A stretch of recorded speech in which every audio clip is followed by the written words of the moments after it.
आजकाल जवळजवळ प्रत्येकजण ए.टी.एम. वापरतो. कधीही पैसे काढण्यासाठी ए.टी.एम. कार्ड हे आवश्यक साधन बनले आहे. पण तुम्हाला माहीत आहे का की आता ए.टी.एम. कार्ड नसतानाही तुम्ही ए.टी.एममधून पैसे काढू शकता? होय, तुम्ही बरोबर ऐकलं.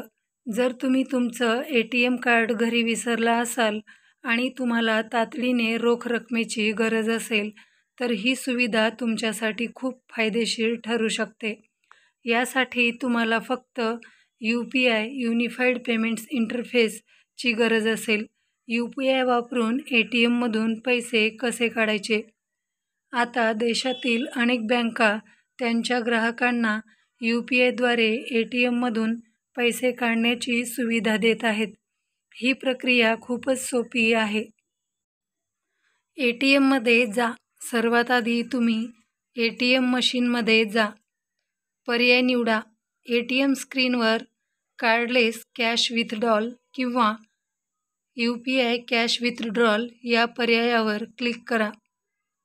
QR कोड स्कॅन करा. यानंतर ए.टी.एम. स्क्रीनवर एक QR कोड किंवा एक कोड नंबर दिसेल. यू.पी.आय. ॲप वापरा.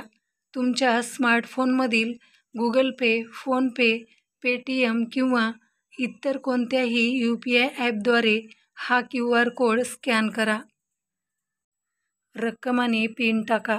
QR कोड स्कॅन केल्यानंतर तुम्हाला काढायची असलेली रक्कम आणि तुमचा यू.पी.आय. पिन एंटर करून व्यवहाराची पुष्टी करा. मिळवा कॅश. यानंतर लगेचच ए.टी.एममधून तुम्हाला हवी असलेली रोख रक्कम बाहेर येईल. यू.पी.आय.द्वारे पैसे काढताना या गोष्टी लक्षात ठेवा. यू.पी.आय. ॲप आवश्यक. तुमच्या फोनमध्ये सक्रिय यू.पी.आय. ॲप असणे अत्यंत आवश्यक आहे. बँकेची सुविधा. ही सुविधा ज्या बँकांच्या ए.टी.एममध्ये उपलब्ध आहे त्याच ए.टी.एममध्ये जावे लागेल. सर्वच बँकांनी अजून ही सुविधा सुरू केलेली नाही. पैसे काढण्याची मर्यादा. प्रत्येक बँकेसाठी यू.पी.आय.द्वारे पैसे काढण्याची मर्यादा वेगळी असू शकते. साधारणपणे एका व्यवहारात 5,000 ते 10,000 रुपयांपर्यंत काढता येतात, तर एका दिवसाची मर्यादा 20,000 रुपयांपर्यंत असू शकते. सुरक्षितता.